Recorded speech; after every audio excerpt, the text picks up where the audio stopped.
মৃত স্বামীর পেনশনের টাকা কি শুধু স্ত্রী পাবে নাকি সকল আত্মীয় পাবেন? খুবই গুরুত্বপূর্ণ প্রশ্ন। কোনো ব্যক্তি মারা গেলে তার পেনশনের যে টাকাটা, এই টাকাটা সরকারের তরফ থেকে দেওয়া এক ধরনের গিফট বা উপহার। এটা তার রেখে যাওয়া কোনো সম্পদ নয়।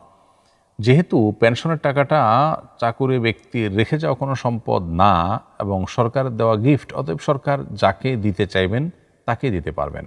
কোনো কোনো ক্ষেত্রে শুধু স্ত্রীকে, কোনো কোনো ক্ষেত্রে স্ত্রী এবং প্রতিবন্ধী বা বিশেষ সন্তানদেরকে সাধারণত পেনশনের টাকা দেওয়ার সরকারিভাবে নির্দেশনা থাকে, পারমিশন থাকে, সুযোগ থাকে।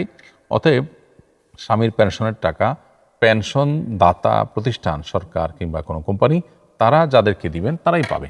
এটা অন্যদের হক বলা যাবে না, কারণ হলো এটা ওই লোকটির, মৃত লোকটির রেখে যাওয়া কোনো নিজস্ব সম্পদ না। যদি সেটা হতো তাহলে ওয়ারিসদের মধ্যে আনুপাতিক হারে বন্টন হয়ে যেত। মৃত ব্যক্তির ব্যাংকে গচ্ছিত টাকার মালিক কে হবেন?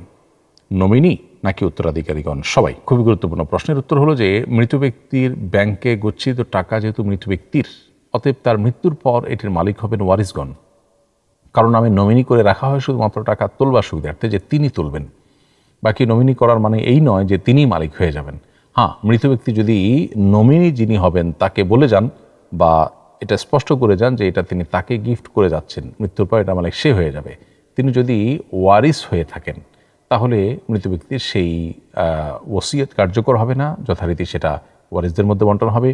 আর যদি তিনি ওয়ারিস না হয়ে থাকেন, এরকম কেউ নমিনি হয়, যেমন দাদার ব্যাংক অ্যাকাউন্টে নাতি নমিনি হলেন, তাহলে নাতির জন্য এরকম করে বলে যাওয়ার স্কোপ আছে, সেক্ষেত্রে তিনি মালিক হবেন। আর এমনিতে শুধু নমিনি করে গেলে ওয়ারিসরা মালিক হবেন, নমিনি নয়।